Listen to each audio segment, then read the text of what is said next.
Hi guys, welcome to my YouTube channel. ഇന്ന് നമ്മൾ ഉണ്ടാക്കുന്നത് ഒരു എഗ്ഗ് വെച്ചിട്ടുള്ളൊരു റെസിപ്പിയാണ്. അതിനുവേണ്ടി ഒരു പാനിലേക്ക് എണ്ണ ഒഴിച്ചതിന് ശേഷം അതിലേക്ക് പട്ട, ഗ്രാമ്പു, 2 ഏലക്ക കൂടിയിട്ട് നന്നായിട്ടൊന്ന് വഴറ്റിയതിന് ശേഷം ഞാൻ വലിയ മീഡിയം സൈസ് 2 സവാള ഞാൻ എടുത്തിട്ടുണ്ട്. അതിലേക്ക് ഇഞ്ചി, ഒരു ചെറിയ തുണ്ട് ഇഞ്ചി, പിന്നെ 2-3 അല്ലി വെളുത്തുള്ളി, ആവശ്യത്തിനുള്ള 2 പച്ചമുളകുകളും ഞാൻ ആവശ്യത്തിന് എരിവിനനുസരിച്ച് പച്ചമുളക് കൂടെ ആഡ് ചെയ്തതിന് ശേഷം അതിലേക്ക് കുറച്ച് ഉപ്പ് കൂടി ഇട്ട് നന്നായി വഴറ്റിയെടുക്കുക. നമ്മൾ ക്രീമി ടെക്സ്ചർ എന്ന് പറഞ്ഞതുകൊണ്ട് അതിലേക്ക് ഞാൻ എക്സ്ട്രാ ആയിട്ട് ആഡ് ചെയ്യുന്നത് കുറച്ച് കാഷ്യൂ നട്ട്സാണ്. ഒരു 5-6 കാഷ്യൂ നട്ട്സ് ഞാൻ ആഡ് ചെയ്യുന്നുണ്ട്. അധികമുണ്ട്, ഒരു 10ഓളം ഉണ്ട്. ഞാൻ കാഷ്യൂനട്ട്, ഇതാണ് ക്രീമി ആയിട്ടുള്ള ടെക്സ്ചറിന് വേണ്ടി ഞാൻ കാഷ്യൂനട്ടാണ് ആഡ് ചെയ്തതിന് ശേഷം നന്നായിട്ട് വഴറ്റിയെടുക്കുക. അതിനുശേഷം നമ്മൾ അടുപ്പ് ഓഫാക്കുക.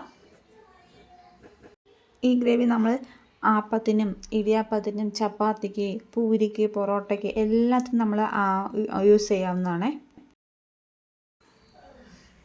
അതിനുശേഷം നമ്മൾ പാന് വെച്ചതിന് ശേഷം അതിലേക്ക് ഒരു കുറച്ച് എണ്ണ ഒഴിച്ചതിന് ശേഷം കുരുമുളക് പൊടി, ഒരു 1/4 ടീസ്പൂണോളം കുരുമുളക് പൊടി ഞാൻ ആഡ് ചെയ്തിട്ടുണ്ട്. നമ്മളുടെ മെയിൻ ഇൻഗ്രീഡിയൻ്റായ എഗ്ഗ്, ബോയിൽ ചെയ്ത എഗ്ഗിലേക്ക് നന്നായി അതിന് കുറുകി ഞാൻ വരച്ച് കൊടുത്തിട്ടുണ്ട്. അതിലേക്ക് കുരുമുളക് പൊടിയിലേക്ക് ഇട്ട് നന്നായിട്ട് അതിനെ ഒന്ന് ഫ്രൈ ചെയ്തെടുക്കുക. ഒരുപാട് സമയമില്ല, ഒരു 5 മിനിറ്റ്സോളം ഫ്രൈ ചെയ്ത് ജസ്റ്റ് ഒന്ന് കളർ ചേഞ്ച് ആയാൽ മാത്രം മതിയെ. അതെന്നിട്ട് മാറ്റി വയ്ക്കുക. എന്നിട്ട് അതിന് ശേഷം ഒരു പാനിലേക്ക് എണ്ണ ഒഴിച്ചതിന് ശേഷം ഒരു 2 തുണ്ട് പട്ടയും 2 ഏലക്കായും കൂടെ ചേർത്ത് നമ്മൾ വഴറ്റി വെച്ചിട്ടുള്ള ഉള്ളിനെ മിക്സിയിലിട്ട് നല്ല ഫൈൻ പേസ്റ്റ് പോലെ നന്നായി അരയ്ക്കുക. പക്ഷെ അതൊരു നല്ലൊരു കട്ടിയുള്ളൊരു ഗ്രേവി ആയിട്ടുള്ളതാണ് നമുക്ക് അരയ്ക്കുമ്പോൾ കിട്ടുന്നത്. അതിലേക്ക് നമ്മൾ കുറച്ചുകൂടെ വെള്ളം ആഡ് ചെയ്യണമെങ്കിൽ ആഡ് ചെയ്തോളാം. പിന്നെ നന്നായിട്ട് അതിൻ്റെ പച്ചമണം കുറച്ചൊന്ന് ജസ്റ്റ് ഒന്ന് ഒരു 2 മിനിറ്റ്സ് ഒന്ന് ഫ്രൈ ആക്കിയതിന് ശേഷം നമ്മളതിൻ്റെ ഉപ്പെല്ലാം ചെക്ക് ചെയ്തതിന് ശേഷം ഞാനിതിലേക്ക് തേങ്ങാപ്പാൽ ആഡ് ചെയ്യുന്നുണ്ട്. എരിവിന് ആവശ്യത്തിനുള്ള കുറച്ച് കുരുമുളക് പൊടി ഞാൻ ആഡ് ചെയ്യുന്നുണ്ട്. പിന്നെ ഗരം മസാല 1 ടീസ്പൂണോളം ഗരം മസാലയും ഞാൻ ആഡ് ചെയ്യുന്നുണ്ട്.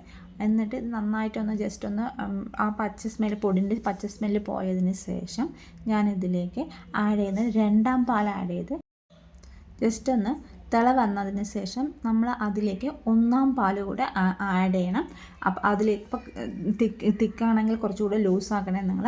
അതിലേക്ക് ആഡ് ചെയ്തതിന് ശേഷം ഉപ്പെല്ലാം ചെക്ക് ചെയ്ത് എല്ലാം നോക്കിയതിന് ശേഷം ഞാൻ പുളിപ്പിന് വേണ്ടി ഒരു ചെറിയ ലെമൺ, ഒരു ലെമണിൻ്റെ 1/4 ഭാഗമാണ് ഞാൻ എടുത്തിട്ട് ആഡ് ചെയ്യുന്നത്. എന്നിട്ട് അതൊന്ന് ജസ്റ്റ് ഒന്ന് തിളച്ച് വന്നതിന് ശേഷം അതിലേക്ക് നമ്മൾ ബോയിൽ ചെയ്ത് വെച്ചിരിക്കുന്ന, നമ്മൾ ഫ്രൈ ചെയ്ത് വെച്ചിരുന്ന എഗ്ഗ് കൂടെ ഇട്ടതിന് ശേഷം ജസ്റ്റ് ഒന്ന് ചൂടാവാൻ വേണ്ടി വയ്ക്കുക. ഒരുപാട് ഓവർ തിളയ്ക്കാതെ ചൂടാവാൻ വേണ്ടി നമ്മൾ വയ്ക്കുക. അതിലേക്ക് നമ്മൾ അവസാനം നമ്മൾ കുറച്ച് മല്ലിയില കൂടിയിട്ട് മല്ലിയിലയിട്ട് ജസ്റ്റ് ഒന്ന് ചൂടായതിന് ശേഷം ഫ്ലെയിം ഓഫ് ചെയ്യുക. നല്ലൊരു ഗ്രേവിയാണ്, എല്ലാവരും മസ്റ്റ് ട്രൈ ചെയ്ത് ചെയ്യണം.